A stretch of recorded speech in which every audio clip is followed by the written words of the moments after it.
Rukun negara telah diisytiharkan pada 31 Ogos 1970, sebenar ulang tahun kemerdekaan Malaysia yang ke-13.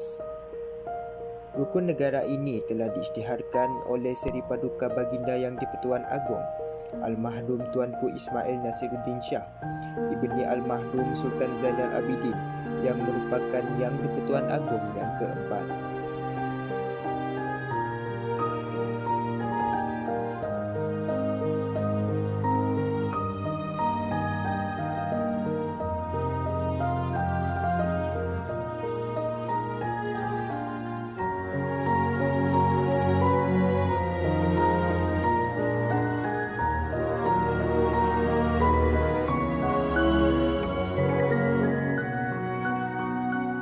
Kepercayaan kepada Tuhan.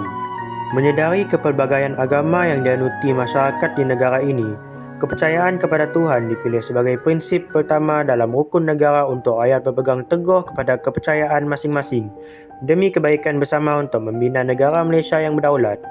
Oleh itu, sebagai penganut agama yang ikhlas dan benar, marilah kita semua berganding bahu untuk membendung segala kontroversi dan diskriminasi dalam ajaran kita dan melakukan yang terbaik untuk mempromosi persefahaman dan keharmonian antara agama sebagai asas untuk memupuk dan memanfaatkan keamanan, kedamaian dan kestabilan negara.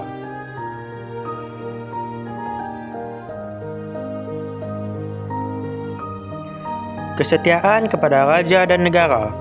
Lebih 600 tahun dahulu, taat dan setia kepada raja terbukti menjadi asas membantu membina Empayar Kesultanan Melayu Melaka yang memerintah hingga menjadikan kerajaan itu berkembang maju dan dipandang tinggi di seantero dunia. Kesultanan itu yang bermula pada awal abad ke-15 dengan para Meswara, pengasas dan pemerintah pertama Melaka yang kemudian memeluk agama Islam dan menggunakan gelaran Sultan Iskandar Shah pada 1414. Mentadbir negara itu hingga menjadi pelabuhan dan pusat perdagangan antara bangsa.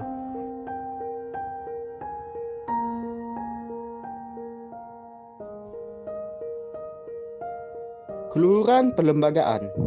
Keluhuran perlembagaan merupakan prinsip rukun negara Malaysia yang ketiga.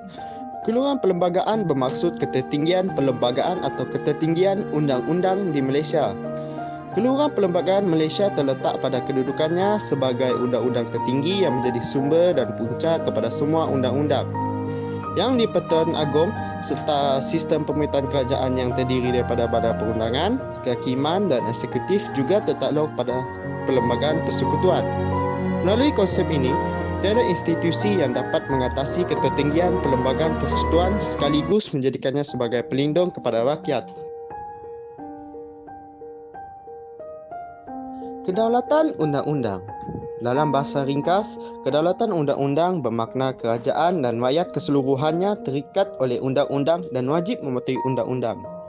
Definisi ini agak mudah, tetapi inilah prinsip utama dalam konsep kedaulatan undang-undang. Mungkin ada ahli perundangan yang mahu menambah elemen lain dalam definisi ini, tetapi elemen yang saya sebutkan itu menjadi dasar dan tidak ada definisi lain yang lebih rendah maksudnya.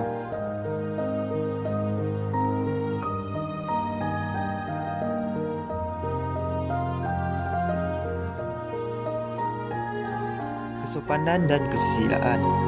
Konsep ini menekankan perlembagaan personaliti dan tingkah laku seseorang. Antara tujuannya ialah bagi membentuk warga negara yang bersopan santun dan bersusila selaras dengan kempen seperti kempen budi bahasa dan nilai murni yang dijalankan pada masa kini. Sikap bersopan santun dan bersusila patut diamalkan bagi membentuk seseorang individu dan masyarakat yang berdisiplin serta bermoral tinggi.